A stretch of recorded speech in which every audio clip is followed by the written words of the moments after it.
So hello everyone, welcome back to my channel Sumod science. और जैसे कि हमारी पूरी सीरीज़ चल रही है क्लास 6, 7, 8 एनसीईआरटी साइंस के सभी चैप्टर को एक्सप्लेन करने की, तो आज मैं वापस से एक वीडियो के साथ हूँ। इस बार वीडियो है एनसीईआरटी क्लास 7 साइंस की। सो मुझे क्योंकि क्लास 7 के बच्चों से ज़्यादा वीडियोज़ में व्यू मिल रहे हैं, मुझे लग रहा है वो ज़्यादा अच्छे से पढ़ना चाहते हैं कंपेरिजन टू 6 और 8। तो मैं चाहती हूँ वैसे तो तीनों ही क्लासेस अपने अपने हिसाब से अच्छे अच्छे व्यूज़ और चैनल को सब्सक्राइब करें। और इसी के साथ मैं जैसे कि हमेशा ही आपको पहले बता देती हूँ, तब टाइम बर्बाद आगे नहीं करती हूँ, ताकि तो मैं बता दूँ कि 6th क्लास के बच्चों के लिए कि मैं 1 to 7 चैप्टर मैंने एक्सप्लेन विद द एक्सरसाइज करवा दी है एनसीईआरटी के। देन क्लास 7 का ये आज 1 to 4 चैप्टर है, जिसकी एक्सरसाइज भी हो जाएगी जल्दी ही। और उसके बाद 8th की 1 और 2nd चैप्टर मैंने करा दिए विद दी एक्सरसाइजेस। तो आप जाकर फटाफट से इसको एक्सेस करने के लिए मेरे चैनल को तुरंत सब्सक्राइब कर लें। सब्सक्राइब करते ही आपको लिस्ट के साथ अलग अलग चैप्टर्स में ये सब मिल जाएंगे और आप आसानी से अपने क्लासेस के अकॉर्डिंग इसे पढ़ सकते हैं। आइए शुरू करते बिना किसी देरी के class NCERT class 7 science chapter के 4। तो इसको मैंने बहुत इंटरेस्टिंगली आपको समझाने की कोशिश की है, तो उम्मीद है आपको समझ में आएगा। सबसे पहले आपको एक टेबल दी गई है जिसमें आपको सब्सटेंस जैसे कि lemon juice, orange juice, vinegar, curd, tamarind यानी इमली, शुगर, इन सबको टेस्ट कर कर आपको ये खट्टे लग रहे हैं या आपको ये कड़वे लग रहे हैं या कुछ और लग रहे हैं, इन सबको आप अच्छी तरह से खा पी कर आप क्या करें, भर दीजिए। ठीक है, अब क्या करना है कि एसिड एंड बेसिस का मेन इंट्रोडक्शन यहाँ से होता है। ठीक है, वो सब तो ठीक है, आप कर ही दोगे, आप ऐसे भी जानती हो इनको। ठीक, सबसे पहले बात करें, कर्ड आपने देखा है, लेमन आपने देखा है, ठीक, ऑरेंज जूस आपने देखा है, विनेगर आपके घर में जो वाइट विनेगर है वो तो देखा ही देखा होगा। अलग अलग तरीके के विनेगर आते हैं, बट हम यहाँ वाइट विनेगर जिसे एसिटिक एसिड भी कहते हैं। अब बात है कि curd, lemon juice, orange juice और विनेगर, ये सभी में एक खास बात है कि ये सारे के सारे क्या हैं, खट्टे हैं। क्या हैं ये सारे के सारे खट्टे हैं, यानी खट्टे को ही हम सोर कहते हैं, सोर टेस्ट में। तो ध्यान रखिएगा, जो भी सब्सटेंस जो खट्टे हैं यानी सोर है, बिकॉज इसलिए है क्योंकि इनके पास एसिड है। क्या है इनके पास, एसिड जैसी एक कोई चीज़ इनके अंदर है जिसकी वजह से ये खट्टे हैं। और केमिकल नेचर ऐसे सब्सटेंस का, जो केमिकली जो नेचर है वो क्या होता है, एसिडिक, यानी वो सभी चीज़ें जो खट्टी हैं उनके अंदर एसिड है और उन्हें हम एसिडिक सब्सटेंसेस कहते हैं। उम्मीद है इतनी बात आपको समझ में आई होगी। अब आपसे सवाल पूछता हूँ, what about baking soda. Baking soda आप सभी के घर में होता होगा कुछ इस तरीके का, इस ब्रांड का नहीं, मैं कोई ब्रांड का यहाँ प्रमोशन नहीं कर रही, कोई भी बेकिंग सोडा मुझे मिला है, मैंने उठा के चिपका दिया यहाँ पे। ठीक है, तो क्या ये खट्टा है, तो आप इसका टेस्ट करोगे तो आपको खट्टा तो महसूस नहीं होगा, उल्टा आपको थोड़ा सा क्या है, बिटर टेस्ट, यानी कि वैसा अजीब सा कड़वा कड़वा लगेगा, क्योंकि इसका टेस्ट क्या है, बिटर है। तो आपको ध्यान रखना है। दूसरी बात ये कि जब आप उसको रब करोगे अपने फिंगर्स के बीच में, ठीक है, अपने फिंगर्स के बीच में जब आप रब करोगे, मान लीजिए ये दो आपकी फिंगर्स हैं, इनके बीच में जब आप रब करोगे तो ये थोड़े से सोपी टाइप के आपको लगेंगे। ठीक है, साबुन जैसे होता है वैसे टाइप के लगेंगे। तो ऐसे सब्सटेंसेस क्या होते हैं जो बिटर है टेस्ट में और क्या है, सोपी जैसे फील होते हैं, उनको हम क्या करते हैं, बेसिस की कैटेगरी में, इनके अंदर कोई बेस छुपा हुआ है। ठीक है, इन्हें हम बेसिस कहते हैं। अभी नॉर्मल तौर पे आप इतना ही समझेंगे। और इन ऐसे केमिकली वाले सब्सटेंस को हम केमिकली बेसिक सब्सटेंसेस कहते हैं। तो अभी आपने क्या जाना, बेकिंग सोडा एक बेसिक सब्सटेंस है, बाकी कर्ड से लेकर लेमन जूस, ऑरेंज जूस, ये सारे एसिडिक सब्सटेंसेस हैं और ये खट्टे हैं, और बेकिंग सोडा बिटर है टेस्ट में। ठीक है, अब बात यही कुछ तो है कि जो हम टेस्ट कर सकते हैं, पर हम क्या सभी को टेस्ट कर सकते हैं, तो आंसर क्या है, नो, क्योंकि कुछ सब्सटेंसेस टॉक्सिक हो सकते हैं, जहरीले हो सकते हैं। सबको टेस्ट कर करके आप थोड़ी देखोगे कि ये एसिडिक है या बेसिक है। ठीक है, तो कुछ स्पेशल टाइप के सब्सटेंसेस होते हैं जो क्या है, आपको बता पाएंगे कि क्या चीज़ एसिडिक है, क्या चीज़ बेसिक है। बहुत इंटरेस्टिंग है, ध्यान से सुनिएगा। ऐसे सब्सटेंसेस को हम इंडिकेटर्स कहते हैं। इंडिकेटर्स यानी ये इंडिकेट करेंगे, आपको तुरंत बताएंगे कि ये एसिडिक है या बेसिक है, फटाफट आप जान जाएंगे इस इंडिकेटर से। ये इंडिकेटर क्या करेंगे, अपने कलर को चेंज करेंगे जब भी इनके ऊपर सोल्यूशन एसिडिक डाला जाएगा या बेसिक डाला जाएगा। कलर चेंज कैसा करते हैं और कैसे आप जानेंगे एसिडिक है या बेसिक है, उसको आगे हम लोग पढ़ेंगे। ठीक है, इंडिकेटर्स क्या तीन आपके एनसीईआरटी में दिए हुए हैं। ये नेचुरल इंडिकेटर्स हैं, यानी कि आपको इजीली अवेलेबल नेचर में है। ठीक है, टर्मरिक यानी कि आप हल्दी अच्छी तरह जानते हैं। लिटमस आपको कहाँ से मिलता है, नेचुरली मिलता है, बट लिटमस नाम भी है। और चाइना रोज पेटल यानी कि गुलहड़ के फूल की जो पेटल्स हैं उनसे। ठीक है, तो नेचुरल इंडिकेटर में सबसे पहले बात करते हैं लिटमस की, एक नेचुरल डाई की। तो ये जो लिटमस है आपको कहाँ मिलता है? नेचुरल इंडिकेटर है एक लिटमस, इसको एक्सट्रैक्ट किया जाता है लीचन से। अगर आपने मेरी आई थिंक 6th क्लास में मैंने लीचन्स के बारे में बताया हुआ है। लीचन्स क्या होते हैं अगर आपको नहीं पता है तो एक फंगस के ऊपर ये लीचन जो है ये बिल्कुल एल्गे और फंगस जब मिलते हैं तो ऐसे तो एल्गे क्या है कि कहीं पर भी, लेकिन फंगस के ऊपर जब ये जनरेट हो जाता है ग्रीन कलर का एल्गे तो इसे हम लीचन कहते हैं। ठीक है, इसे हम लीचन कहते हैं। इससे ये एक्सट्रैक्ट करते हैं, क्या है, लिटमस को एक्सट्रैक्ट किया जाता है। कैसे किया जाता है आपके कोर्स का हिस्सा नहीं है, बट इससे आपको बस पता करना है कि लीचन से ये एक्सट्रैक्ट किया जाता है। और ये मेन आप रखिएगा लीचन, ये लीचन कुछ इस तरीके का होता है, आपने देखा होगा नेचुरली ये एग्जिस्ट करता है। ठीक है, फंगस के ऊपर एल्गे को लगे हुए को ही लीचन कहते हैं। ठीक है, अब क्या होता है कि जैसे ही हम क्या करते हैं, ये जो लिटमस है ये क्या करता है, एसिडिक सोल्यूशन को रेड करता है और बेसिक सोल्यूशन को ब्लू करता है। ठीक है, अच्छा आप इससे ध्यान रखिएगा, एसिडिक क्या होते हैं, बहुत ज़्यादा खतरनाक होते हैं, राइट। एसिड जो होते हैं खतरनाक होते हैं, मैं ऐसे याद रखती हूँ। तो जो लिटमस है, लिटमस की बात हो रही है यहाँ पे, ठीक है, लिटमस है ये एसिडिक को क्या है, और रेड का मतलब भी क्या होता है, खतरा, और एसिड का मतलब भी क्या होता है, खतरा। तो ये रेड में इसको चेंज कर देते हैं, यानी लिटमस अपने कलर को रेड में कन्वर्ट कर देता है जब इसमें कोई एसिडिक सोल्यूशन या एसिडिक चीज़ डाली जाती है। ठीक है, और बेसिक अगर सोल्यूशन है तो बी से बी याद रखिएगा, इसको ब्लू कर देता है। ठीक है, इसको क्या कर देता है, ब्लू कर देता है। यही बात यहाँ बताई गई। ठीक है, आगे और भी चीज़ें आप तुरंत ही क्लियर हो जाएंगी। It is available in the form of a solution और in the form of a strip. Market में आपको ज़्यादातर ये स्ट्रिप पेपर के फॉर्म में मिलेगा। जब आप केमिस्ट्री की, अभी पता नहीं आपको लैब कराई जाती है नहीं कराई जाती, आगे चल के हायर क्लासेस में आपको लैब कराई जाएगी, तब आपको आराम से वहाँ लिटमस पेपर देखने को मिलेगा। नहीं तो आप मार्केट में जाइए तो 2 तरीके के लिटमस पेपर आपको मिलते हैं, रेड और ब्लू लिटमस पेपर। ठीक है, तो ये कुछ इस तरीके के होते हैं, रेड लिटमस पेपर और ब्लू लिटमस पेपर। ठीक है, अभी मैं आपको दिखाती हूँ मार्केट में अवेलेबल कुछ इस तरीके के होते हैं। ये रेड लिटमस पेपर है, ये आपका ब्लू लिटमस पेपर है। अब होता क्या है, देखिए यहाँ पर मैंने तुरंत किया है कि लिटमस पेपर इसलिए यूज़ होता है कि सोल्यूशन एसिडिक है, एल्कलाइन का मतलब है बेसिक है, इसको चेक करने के लिए। तो रेड लिटमस पेपर क्या करेगा, अगर आप उसमें रेड, अच्छा देखिए आप खुद ही सोचिए कि रेड लिटमस पेपर में अगर आप एसिड डालोगे तो रेड का रेड ही रहेगा, तो कोई चेंज तो होगा नहीं। यानी आप चाहे रेड लिख लो या फिर नो चेंज लिख लो तो आप कहोगे कि एसिडिक है। ठीक है, और अगर आप बेस डालोगे तो ये रेड तुरंत ही क्या हो जाएगा, ब्लू कलर में चेंज हो जाएगा। रेड लिटमस पेपर में बेसिक डालोगे, बी से बी है, तो ये रेड लिटमस पेपर को ब्लू में कन्वर्ट कर देगा। ठीक है, अब ब्लू लिटमस पेपर अगर आपके पास है, ठीक है, और आपने एसिड डाला तो लिटमस क्या करता है कि एसिड रेड से मैंने बताया था, तो ब्लू को ही तुरंत ही रेड में कन्वर्ट कर देगा, आप समझ जाओगे। ठीक है, लेकिन अगर एल्केलाई सोल्यूशन है यानी कि बेसिक सोल्यूशन है तो ब्लू का ब्लू ही रहेगा, क्योंकि ब्लू ही में कन्वर्ट करता है, इसलिए इसमें कोई भी फ़र्क नहीं पड़ेगा, नो चेंज लिखा है। ठीक है, अब देखिए और दिखाने के लिए मैंने देखा है ब्लू लिटमस पेपर एसिड में डाला तो देखिए रेड हो गया। ठीक है, ब्लू ही डालेंगे तभी इंडिकेटर ढंग से समझ में आएगा कि हाँ ब्लू को आप डालेंगे एसिड के टाइम पर, और जब आपको लगे ये बेसिक सोल्यूशन है तो रेड डाल के देखेंगे। ठीक है, तो ये देखिए, और रेड को इसने ब्लू में कन्वर्ट कर दिया। ठीक है, तो ये आप जान गए कौन एसिडिक है कौन बेसिक है, किसी का भी आप सोल्यूशन बना लो और आप आराम से जान पाओगे। नेक्स्ट आपको एक्टिविटी दी गई है कि आप सोल्यूशन बनाओगे कैसे, इसके लिए दी गई है। तो आप क्या करो, थोड़ा पानी लो और उसके अंदर लेमन जूस डाल दो। ठीक है, किसी भी प्लास्टिक कप में कर लो, टम्बलर यानी कि ग्लास में कर लो, या किसी टेस्ट ट्यूब में। तो आपने क्या किया, पानी लिया, आपने क्या किया, पानी लिया और उसके अंदर लेमन जूस डाल दिया। ये क्या बन गया, लेमन जूस का सोल्यूशन मिल गया। अब इसके ड्रॉप पर से आप ड्रॉप उठाओगे और रेड लिटमस पेपर में आप सोल्यूशन को डालोगे, तो क्योंकि आपको अच्छी तरह पता है लेमन जूस क्या है, एसिडिक है, तो आप क्या करोगे, रेड में तो ये कुछ भी आपको चेंज नहीं देगा, लेकिन जैसे ही आप ब्लू में डालोगे तो ये क्या देगा आपको, ब्लू में डालते ही ये रेड कलर में इसको कन्वर्ट करके दे देगा। आप तुरंत जान जाओगे ये क्या है, एसिडिक है हमारा सोल्यूशन। ठीक है, अब ऐसे ही आपको क्या करना है, ये सारे सब्सटेंस को इस तरह आप detergent solution, soap solution, shampoo, common salt solution, इन सब का जितने भी यहाँ दिए गए हैं इन सब के सोल्यूशन बना लीजिए जितने आपके पास अवेलेबल हो घर के अंदर। और उसके बाद क्या करिए, यहाँ पर लिखिए कि कौन सा सोल्यूशन है, उसका रेड लिटमस पेपर पे क्या इफेक्ट पड़ा, ब्लू लिटमस पेपर का, तो आपने क्या निकाला। देखिए अगर उसको एसिडिक होना होगा तो रेड पे कोई फर्क नहीं पड़ेगा, पर ब्लू में तुरंत ही ये रेड देगा, और आप इन्फ्रेंस क्या निकालोगे कि ये हमारा क्या है, एसिडिक है। ठीक है, दोनों पे करके देखोगे तभी तो आपको पता चलेगा, एक में कोई इफेक्ट नहीं देगा, एक में इफेक्ट देगा, और आप तुरंत ही कंक्लूजन निकाल दोगे कि ये क्या है। ठीक है, अब क्या है कि ज़रूरी नहीं है, कुछ में ऐसा होगा कि ना तो उसने रेड लिटमस पेपर को ब्लू में किया, ना ब्लू को रेड में किया। ऐसे सोल्यूशन क्या है, यानी कि ना तो वो एसिडिक है ना बेसिक है, ऐसे सोल्यूशन को हम क्या कहेंगे, न्यूट्रल सोल्यूशंस भी होंगे। तो ऐसे कुछ सब्सटेंसेस होंगे जो ना तो एसिडिक होंगे ना ही बेसिक होंगे, ठीक है।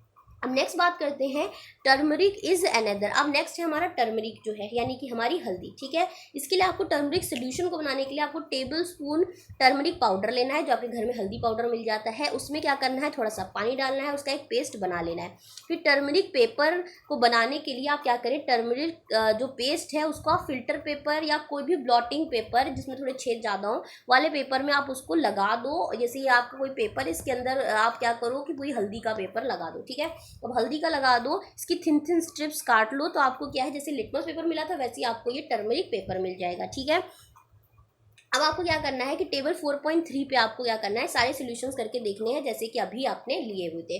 तो आप चाहे तो lemon juice, orange juice, vinegar, milk of magnesia, baking soda, lime water, इन सबके क्या करो, आप सोल्यूशन बना लो और उसके बाद देखो कि टर्मरिक क्या करता है। अब आपको देखना है टर्मरिक कैसे चीज़ों को करता है। देखिए, टर्मरिक पेपर है ये आपका, अगर ये न्यूट्रल है, ठीक है, यानी कि जो आपने सोल्यूशन बनाया है वो या तो न्यूट्रल होगा या एसिड होगा या बेस होगा। न्यूट्रल है तो ये येलो ही रहेगा। टर्मरिक कैसे करता है आपको ध्यान रखना है। अगर ये एसिड है तो ये क्या करेगा कि अभी भी येलो रहेगा, यानी कि ना ये एसिड में आपको बता पाएगा ये टर्मरिक वाला कि ये, आप इसमें दो में कंफ्यूज हो गए एसिड न्यूट्रल, लेकिन बेस को तुरंत क्लियर कर देगा आपका टर्मरिक। वो कैसे कि ये इसको तुरंत ही ऐसे करके एक रेड कलर में, जिसमें हम वर्मिलियन भी इस कलर को कहते हैं, ये कलर तुरंत दे देगा। अब इसका बेस्ट एग्जाम्पल आप देखो, जब आपके कपड़ों पर हल्दी लग जाती है, ठीक है, आपके कपड़ों पर क्या लग जाए, हल्दी लग जाए, तो आप क्या करते हो, उस पर जैसे ही साबुन डालते हो, साबुन क्या है आपका जो सोप है वो बेस है, ठीक है। तो वो बेस है, जैसे ही आप साबुन लगाते हो ना, कि बेस को किस पे लगाते हो, आप हल्दी पे लगाते हो, तो आपने देखा होगा रेड कलर का वो हो जाता है, ठीक है, रेड कलर का हो जाता है। नहीं है तो करके थोड़ी सी हल्दी जो खराब कपड़ा उस पर डाल के देखिएगा, तो ये क्या इंडिकेटर है, टर्मरिक बता रहा है कि सोप क्या है, बेस है, यानी कि तुरंत ही इसको रेड कलर कर देगा। ये बात आपको ध्यान रखनी है। तो उम्मीद है आपको टर्मरिक समझ में आया, लिटमस पेपर कैसे चेक किया जाएगा वो भी समझ में आया। टर्मरिक का सिर्फ बेस में ही आपको ये हेल्प करेगा। नेक्स्ट बात करें अब चाइना रोज कैसे इंडिकेटर की तरह काम करेगा, तो इसके लिए सबसे पहले आपको चाइना रोज को भी तो इंडिकेटर बनाना पड़ेगा, एक सोल्यूशन यहाँ बनता है। तो आपको क्या करना है, गुलहड़ का आप पेटल ले लो, यानी कि उनके जो पंखुड़ियाँ उनको ले लो और उसे बीकर के अंदर डाल दो और कुछ गर्म पानी डाल दो उसके अंदर। थोड़ी देर के लिए आप देखोगे तो जो गुलहड़ के, क्योंकि रेड कलर होता है गुलहड़ का, तो वो क्या है कि उस पानी के अंदर आ चुका होगा, ठीक है। अब गुलहड़ का फूल हटा दो और जो ये पानी है यही आपका क्या है, इंडिकेटर है, ठीक है। तो गुलहड़ के फूल का जो ये पानी निकल के आया पेटल से, ये आपका इंडिकेटर है, ठीक है। अब आपको इस इंडिकेटर को भी क्या करना है, एसिड, बेसिक और न्यूट्रल सॉल्यूशंस में फाइंड आउट करना है कि कैसे करोगे, ठीक है। तो आपको ध्यान रखना है, जो चाइना रोज का इंडिकेटर है ये एसिडिक सोल्यूशन को डार्क पिंक में करता है और बेसिक सोल्यूशन को ग्रीन में करता है। क्या ध्यान रखना है कि एसिडिक सोल्यूशन को ये पिंक कलर में करता है, डार्क पिंक में, और बेसिक सोल्यूशन को क्या करता है, ग्रीन कलर करता है, ठीक है। लिटमस पेपर में अगर आप ध्यान रखोगे तो लिटमस पेपर में क्या था, एसिडिक को लिटमस पेपर रेड करता था और बेसिक को ये क्या करता था, ब्लू में करता था, बी से बी था और ये था, ठीक है। तो यहाँ पर आपको ये बात ध्यान रखनी है। तो अब आप देखो कि ये आपका इंडिकेटर है। अब इंडिकेटर में अगर एसिड वाला सोल्यूशन पड़ा होगा तो ये इसको कलर को क्या करेगा, पिंक या फिर आप मैजेंटा कलर कहो, इसमें कन्वर्ट करता, नहीं तो ये ग्रीन बेस है तो ये ग्रीन में कर देगा, ठीक है। तो उम्मीद है आपको ये बात समझ में आई होगी। तो सिमिलरली आपको क्या करना है, shampoo, lemon juice, soda water, sodium hydroxide, vinegar, sugar solution, ये सारे सोल्यूशन लेकर आपको इनिशियल कलर उनका क्या था और फाइनल कलर उनका क्या बन गया, इससे आप इन्फ्रेंस निकाल पाओगे कि वो एसिड है या एसिड है, बेस है, या कुछ भी नहीं हुआ, बिल्कुल ऐसे ही पिंक रहा, बिल्कुल ऐसे ही पिंक रहा, यानी कि न्यूट्रल सोल्यूशन है, वो ना तो एसिडिक है ना ही बेसिक है, ठीक है। अब पहेली आपका क्या है, पहेली लेकर आई है, ठीक है, यानी एक रिडल लेके आई है। तो आपको ये चीज़ बतानी है कि आखिरकार ये रिडल काफ़ी इंटरेस्टिंग है और एक फैक्ट को ज़रा सा क्या करती है, अलग करती है। अब फैक्ट से बताने से पहले मैं एक बार फिर से आपका ये रिवीजन करा दे रही हूँ कि आपने क्या क्या पढ़ा।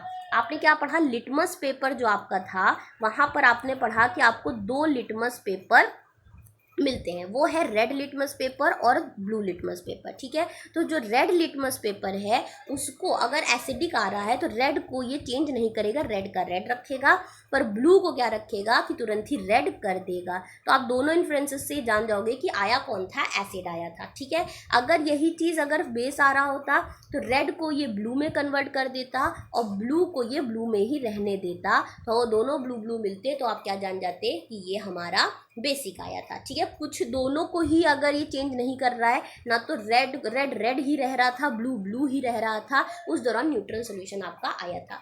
टर्मरिक में आपसे बात की गई थी कि टर्मरिक की जब स्ट्रिप आप बनाओगे, यानी कि हल्दी की, तो हल्दी सिर्फ बेस में बताएगी, बाकी सब में येलो रखेगी, बेस में क्या करेगी, रेड रेड कलर को कर देगी, येलो को, तो आप जान जाओगे कि ये बेसिक आया था। बाकी आपका जो ये हमारी बात कर रहे हैं कि गुलहड़ के फूल और चाइना रोज का इंडिकेटर, ये ऐसे पिंक रहेगा। अगर आपने एसिड डाला है तो ये इसको पिंक कलर यानी मेजेंटा या तो ग्रीन, और अगर न्यूट्रल आया है तो पिंक का पिंक ही रखेगा। ठीक है, अब हम बात कर लेते हैं, ऐसा तो सब में होता ही है, लेकिन अब बात करें, पहेली ने कहा coffee is brown and bitter in taste, यानी कॉफ़ी ब्राउन कलर की है और ये कड़वी है टेस्ट में। अगर आप कड़वी के हिसाब से इज इट इन एसिड और आप बेस पूछ रही, क्या वो एसिड है और बेस है? डोंट गिव द आंसर, कहेगी without any test you are in the dark with its taste. ठीक है, अब कह रही है आंसर इसी में है कि आप क्या है कि ऐसे आपने पढ़ा है कि जिसका भी टेस्ट बिटर है वो बेस होता है, और ठीक है, ये अब आप पढ़ चुके हो, लेकिन इसने कहा कि आप चख कर अब पता नहीं कर सकते हो। अब आपको इतने टेस्ट पता हैं तो आप क्या करो, don't give the answer without any test, you are in the dark with its taste. अगर आप टेस्ट करके बताओगे तो आप अंधेरे में रहोगे, तो अंधेरे में रहोगे इसका मतलब ये है कि बिटर आप कहोगे, आप कह दोगे कि कॉफ़ी क्या है, बेस है, पर actually it is an acid.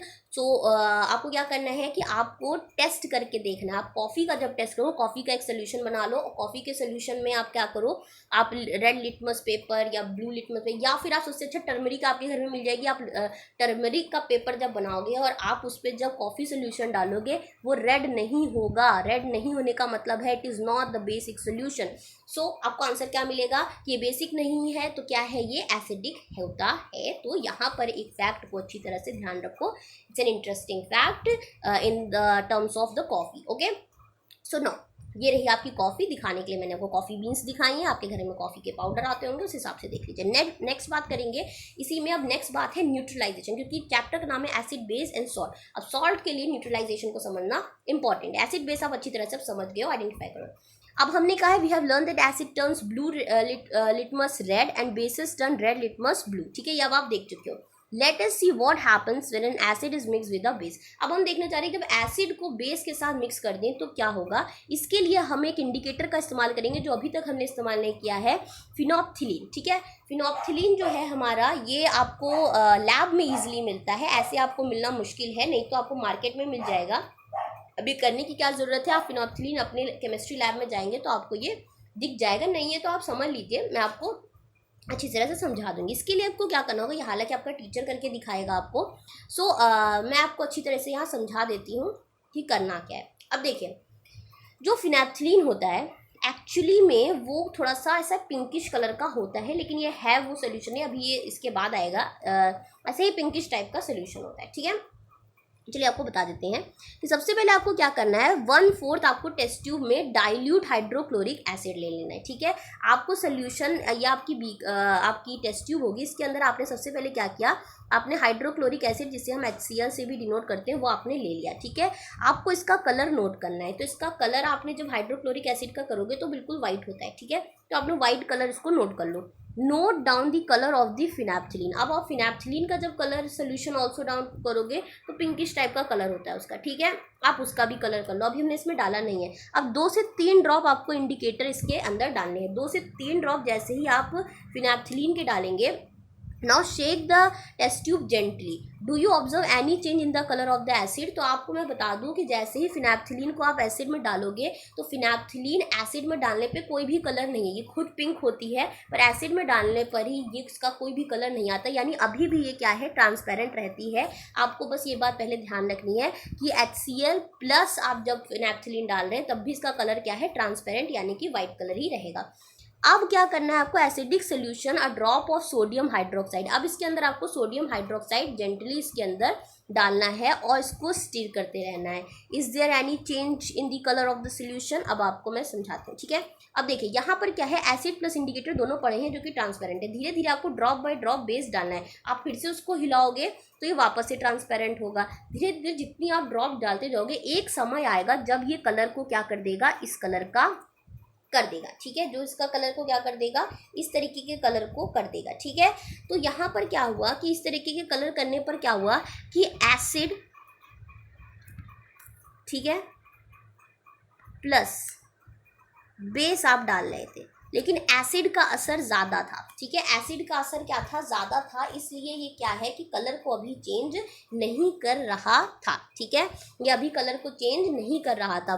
But जैसे जैसे आप बेस को बढ़ाते जाओगे तो acid plus base, acid plus base, और क्या होगा कि ये दोनों सपोज करिए, मैं आपको एग्जाम्पल के तौर पर, तो ऐसा होता नहीं है, सपोज करिए कि एसिड क्या था कि 100% था, ठीक है, और बेस आपका मान लीजिए पहले आपने डाला तो वो 10% डाला, ठीक है, तो अभी भी एसिड ज़्यादा है तो एसिड का असर रहेगा और ये ट्रांसपेरेंट रहेगा। धीरे धीरे आप जब बूंदे बढ़ाते जा रहे हो, अब जितना एसिड 100 है उतना ही आपने क्या कर दिया, बेस डाल दिया, 100 एसिड 100 बेस, और इसको क्या कहते हैं कि ना एसिड रहेगा सोल्यूशन, ना बेसिक रहेगा, और ना सोल्यूशन एसिड रहेगा ना बेस रहेगा, इसको कहते हैं न्यूट्रलाइजेशन की कंडीशन आ जाती है। और क्या होता है, आपका जो सोल्यूशन है वो ना तो एसिडिक रह गया ना तो बेसिक रह गया, इसने कलर कौन सा ले लिया, वही जो फिनैप्थलीन का कलर था, ठीक है, उस कलर को ले लिया और ये पिंक कलर को इसने दे दिया इसीलिए, और आपको समझ में आ गया कि अब एसिड है और ना ही बेस है सोल्यूशन। लेकिन अगर आप इसमें थोड़ा सा एसिड डालोगे फिर से ट्रांसपेरेंट हो जाएगा, क्यों, क्योंकि अब एसिड हल्का सा ज़्यादा हो गया और एसिड में ये इसके कोई भी कलर नहीं रखती है, ठीक है। फिर आप बेस डालोगे फिर से ये कलर आ जाएगा, क्योंकि बेस अब ज़्यादा अब न्यूट्रलाइज कर दिया है, थोड़ा और बेस डालोगे तो ये पिंक इसलिए रहेगा क्योंकि बेस को भी ये पिंक कलर में देता है। तो उम्मीद है आपको बात समझ में आई है कि एसिड और बेस जैसे ही मिलते हैं, ये क्या है, कंडीशन आपकी न्यूट्रलाइजेशन की कंडीशन है, ठीक है। तो क्या है, when an acidic solution is mixed with a base solution both the solution neutralise the effect of each other. जैसे ही एसिडिक सॉल्यूशन क्या है, बेसिक सॉल्यूशन के साथ बिल्कुल इक्वल अमाउंट में जाता है, दोनों ही सॉल्यूशन एक दूसरे में क्या हो जाते हैं, न्यूट्रलाइज होते हैं, एक दूसरे के इफेक्ट को वो कर देते हैं, कैंसिल कर देते हैं। The resulting solution is neither acidic nor basic. अब आपको क्या करना है, टेस्ट ट्यूब का तब देखो जब आपने न्यूट्रलाइजेशन, जब ये पिंक कलर जस्ट हुआ था, ठीक है, एक एक धीरे धीरे ड्रॉप डालोगे, जस्ट हुआ था तो न्यूट्रलाइजेशन की प्रोसेस हो चुकी थी, ना सोल्यूशन एसिडिक रहा ना बेसिक रहा। अब आप ऑब्जर्व करोगे तो हल्का सा आपको जो ये टेस्ट ट्यूब है ये गर्म लगेगी, ठीक है, गर्म का मतलब है इस दौरान हीट इवॉल्व होती है, टेम्परेचर हल्का सा मिक्सचर का राइज होता है इस रिएक्शन के दौरान। तो in neutralisation reaction new substance is formed.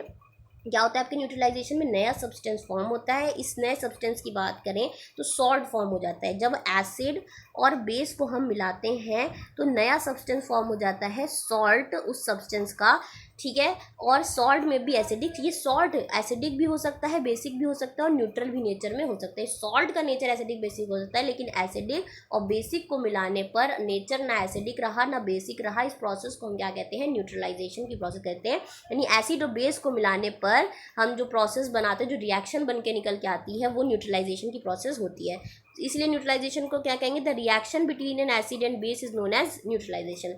इसलिए रिएक्शन को हम क्या कहेंगे, एसिड और बेस की रिएक्शन से जो हमें प्रोडक्ट मिलता है वो सॉल्ट होता है, और इस प्रोसेस को हम न्यूट्रलाइजेशन की प्रोसेस कहते हैं। और वाटर प्रोड्यूस्ड होता है इस प्रोसेस में, और बहुत सारी हीट इवॉल्व होती है। तो देखिए, एसिड प्लस बेस मिलकर क्या बनाते हैं, सॉल्ट प्लस वाटर बनाते हैं, और हीट इसमें इवॉल्व होती है।